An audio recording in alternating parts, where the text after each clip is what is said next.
Hi friends, I'm John, your carnivore teacher. Your body and your food, denaturing versus oxidation. Have you heard the two terms, denature and oxidize, in relation to oils and fats?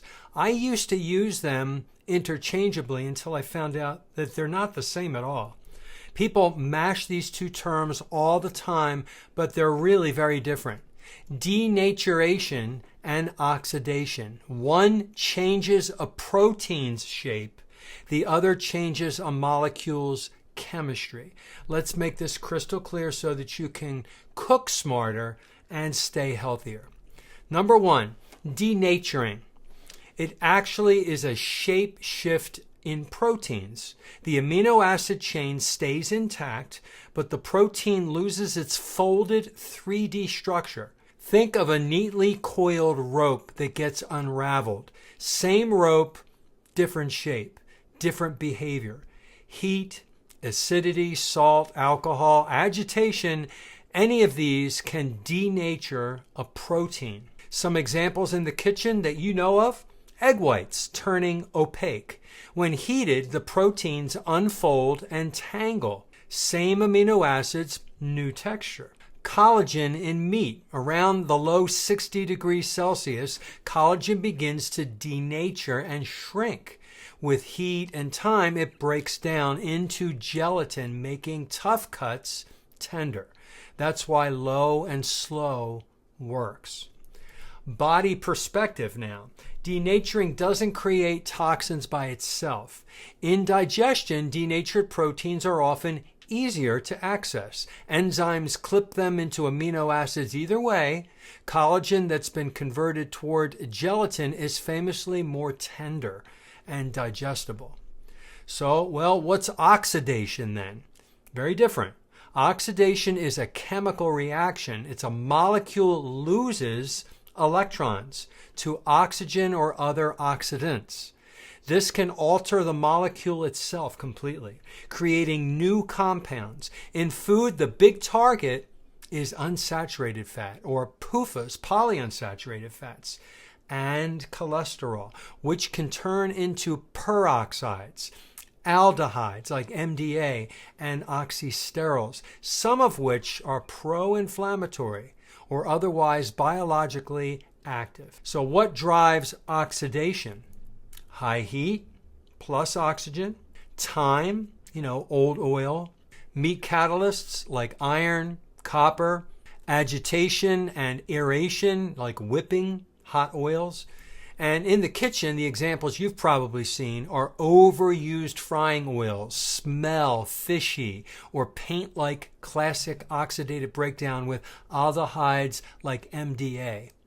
Hard frying delicate oils or overheating egg yolks can increase liquid cholesterol oxidation compared with gentler methods. The exact impact depends on temperature, time, and the fat used. And I'll give you an example. I have purchased at the store beef tallow in a glass jar. Not that I don't collect my own, but I buy it sometimes. And in the store, I know I'm not supposed to do this, but in the store, I break the seal. Hope I don't get in trouble. I open the lid and I take a smell. If it smells anything close to polyurethane, something that's like a paint or a chemical, it has oxidized. It's gone bad. And if I were to cook with it or eat with it or even rub it on my skin, because I do put beef tallow on my beard and in my head, I would be putting rancid oil in my body. So yes, I smell it first. And if it has a neutral or a kind of a meaty smell, it's good.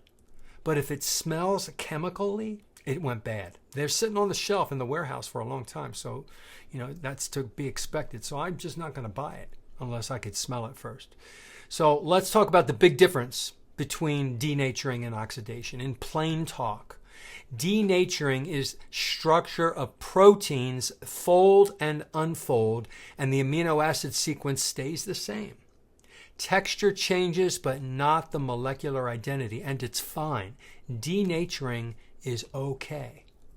Oxidation, on the other hand, this is chemistry of fats. Any cholesterol or proteins changes, new compounds form. Some are biologically active. That's bad. By default, denaturing is neutral or helpful.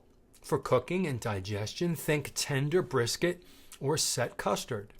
Oxidation can be problematic when excessive, rancid flavors, off odors like I described, and formation of reactive aldehydes or oxysterols. Not good. Where to worry? Denaturing, don't. It's part of cooking. Denaturing's okay. Oxidation, watch your heat, your time, and your oil choice. I say stay away from all oils. Use animal fats. If you render the fat, it's still fat. I don't call it oil. Practical cooking playbook. This is my style. Use stable fats for high heat. Tallow, ghee, lard, butter. Saute your food in these. And avoid repeatedly heating these oils or overusing them too many times. Once or twice is fine. Fresh beats old every single time. Low and slow for collagen-rich cuts. Aim in the 50 to 60 degrees Celsius range internally for long enough to convert collagen towards gelatin. That's the tenderness that you're looking for without torching your fats. Limit oxygen plus time.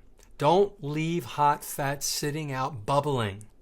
Cook, rest, enjoy. Read your senses.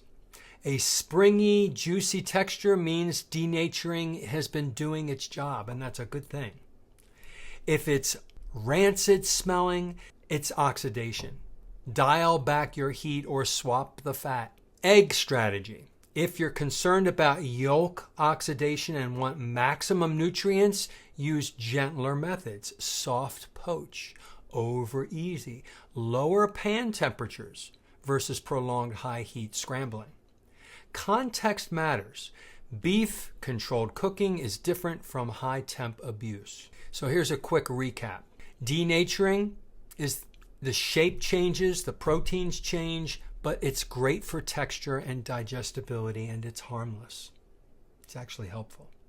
Oxidation, it's a chemistry change for fats and cholesterol, and you need to keep that in check, and that's harmful to the body, oxidation. Cook smarter, stable fats, reasonable heat, time under control. If you found this helpful, between denaturing and oxidation, how to even use the words correctly, like I've learned not to say I've denatured the fat when I overheated it. I've oxidized the fat when I've overheated it. Use the terms correctly, understand the difference between the two and how one is good and one is harmful. If you like that, click the thumbs up for me. Subscribe to my channel. Share this with friends and family. And if you leave me a question, a comment, or a suggestion, I will write you back. Thank you for watching this one. Stay tuned for my next one. I put one out every day. Have a great day.